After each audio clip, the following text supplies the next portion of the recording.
అందరికీ నమస్తే అండి. చూసారా బాబాయ్ ఏంటంటే పిండి పట్టుకున్నాడు. పిండి దేనికంటే చెరుకు తోట జల్లడం కోసం అన్నమాట పిండి. నెక్స్ట్ పంపు దేనికంటే వంకాయకి టమాటాకి మందు కొట్టడానికి అన్నమాట. బాగా పురుగు చేరిందని చెప్పేసి మందు కొట్టడానికి అని చెప్పేసి పొలానికి వెళ్తున్నాం అనమాట.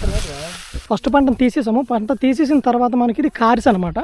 కార్స్ అంటే కొట్టిన తర్వాత మళ్ళీ వస్తుంది అనమాట. దాన్ని మనం కార్స్ అంటాం అనమాట. ఇది చెరుకు తోట అనమాట. ఇది చూసారా చిన్న చిన్న మొక్కలు అనమాట. ఆల్రెడీ నిన్న దీనికి ఒక తడి పెట్టామన్నమాట. కొంచెం తడిగా ఉంటుంది బాగా. నిన్న ఆల్రెడీ ఒక తడి పెట్టాం అనమాట. ఇప్పుడు తడి పెట్టిన తర్వాత మనం దీనికి కొంచెం యూరియా కానీ ఏదైనా ఎరువు వేసుకోవాలన్నమాట. మొత్తం ఈ మడి మొత్తం ప్రతి ఒక్క మొక్క మొదట్లో వేసుకుంటాం అనమాట. మొదట్లో వేయడం వల్ల జల్లి వచ్చి చల్లడం వల్ల ఏంటంటే భూమి మొత్తం పడడం వల్ల గడ్డి రావడానికి ఎక్కువ అవకాశం ఉంటుంది. అదే ఓన్లీ మనం మొక్క మొదట్లో వేసామంటే కరెక్ట్ ఓన్లీ మొక్కకి అందడానికి మొక్కకి అందడానికి అవకాశం ఉంటుందని చెప్పేసి మొక్క మొదలు వేస్తున్నాం అనమాట. నార్మల్గా చెల్లేస్తే బేగా అయిపోద్ది, కానీ మడి మొత్తం చల్లాలంటే టైం పడుతుంది. అందుకే నేను ఇంతకుముందు మన వేరే వీడియోలో కూడా మీకు చెప్పాను అనమాట.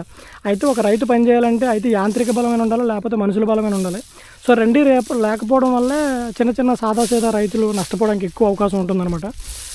చూసారా ఇంకా మనిషే మొత్తం ఈ మడి అంతా వేయాలి. సుమారుగా ఈ మడి మొత్తం మనకి ఒక 25 నుంచి 30 సెంట్లు మడి ఉంటుంది అన్నమాట. ఈ మడి మొత్తం మనం చల్లాలన్నమాట. ఇలాగే మా ఈ వ్యవసాయ విధానం మీద మీ యొక్క ఉద్దేశం ఏంటంటే కింద కామెంట్ల ద్వారా తెలియజేయండి. ఎందుకంటే మీరు మాకు ఏమైనా సలహాలు సూచనలు ఇవ్వాలనుకుంటే కనుక ఈ కామెంట్ల ద్వారా మాకు మీరు కింద ఇవ్వచ్చు. ఎందుకంటే మేము మొక్క మొదట నేస్తున్నాం కదా, ఈ విధానం మీకు నచ్చిందా లేదా, లేకపోతే ఇంకా ఇంతకంటే ఏమైనా బెటర్గా మీరు మాకు ఏమైనా సూచనలు ఇవ్వాలనుకుంటే కింద కామెంట్ ద్వారా తెలియజేయండి. ఈ వీడియోని ఇంతవరకు చూసినందుకు ధన్యవాదాలండి. దయచేసి మన ఛానల్ సపోర్ట్ చేయండి. మన వీడియోలు నచ్చినట్టుగానైతే ఓకే చేయండి అమ్మా.